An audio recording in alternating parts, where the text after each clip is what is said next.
हाँ बच्चों, अब हम लोग देखेंगे resource planning in India. Resource planning की ज़रूरत क्यों पड़ी है। तो इसके लिए यहाँ पे देखिए आप लोग, resources planning means identification and quantification of available resources along with the development. Resources planning should match with national development goal.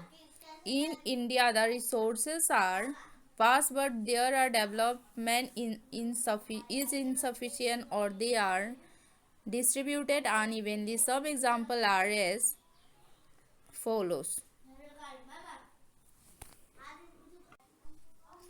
जैसा कि हम लोग जानते हैं, हमारे देश में बहुत अधिक मात्रा में रिसोर्सेज पाए जाते हैं, बट वो अनइक्वली और अन इवनली डिस्ट्रीब्यूट है। वो उसका हर जगह पे एक तरह से वो नहीं बटे हुए हैं।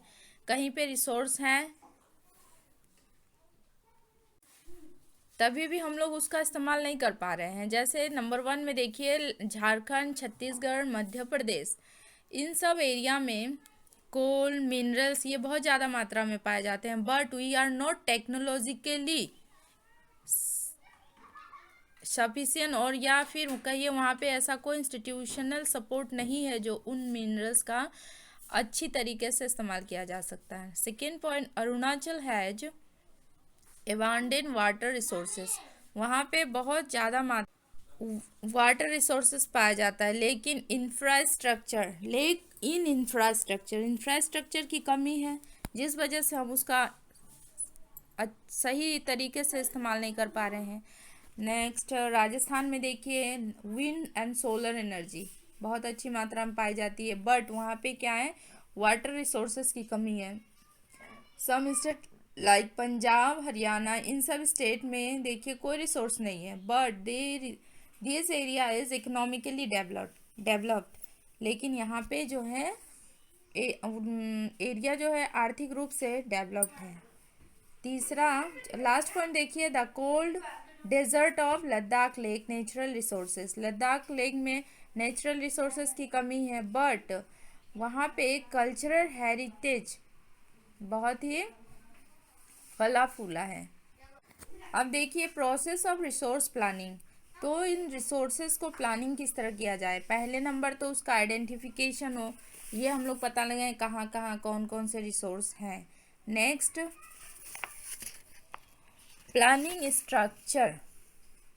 स्ट्रक्चर भी सही तरीके से हर जगह पे प्रोवाइड हो। देन ओवरऑल डेवलपमेंट, उस रिसोर्स का हम लोग इस्तेमाल इस तरीके से करें कि फॉर ऑल कंट्रीज डेवलप, उससे पूरे देश को लाभ हो, पूरा देश विकास कर सके। अब हम लोग देखते हैं रिसोर्स एंड कंक्लूजन। जैसा कि हम लोग सभी जानते हैं कि इसके लिए पहले नंबर हम लोग चलते हैं थोड़ा सा हिस्ट्री में। जो भी कंट्रीज जो रिसोर्स जहाँ जिस भी कंट्रीज में बहुत अधिक मात्रा में रिसोर्सेस पाए जाते थे, उन सब कंट्रीज में कॉलोनियल अटैक बहुत ज़्यादा हुए हैं, या कहिए कि वो सब कंट्री किसी न किसी यूरोपियन कंट्रीज़ के अंडर में रही है। जैसे हम लोग का देश इंडिया ब्रिटिश की कॉलोनी हुआ करती थी।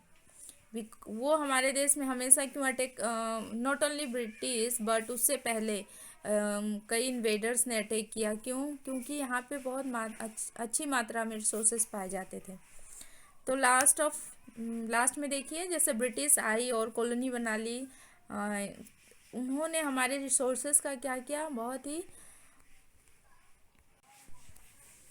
रिसोर्सेज का जो है शोषण बस किया। वो दे एक्सप्लॉइट द रिसोर्सेज। ये आपको हम इसमें ये इसलिए दिया गया है कि इससे हमको क्या सीखना चाहिए कि पास्ट एक्सपीरियंस हम लोग ये लें कि हमारे पास रिसोर्सेज थे, but technologically we are not develop. तो जो कॉलोनीज थी, यूरोपियन कंट्रीज जो हम लोग को गुलाम बना के रखी थी, वो हमारे रिसोर्सेज का सिर्फ एक्सप्लॉइट कर रही थी। उसको डेवलप करने के लिए या उसको उस देश का विकास हो, इस वजह से उसका इस्तेमाल नहीं कर रही थी। तो हम लोग उससे एक्सपीरियंस लें और अपनी टेक्नोलॉजी को बढ़ाएं। और इन रिसोर्सेज का सही इस्तेमाल करके अपने देश को डेवलप करें।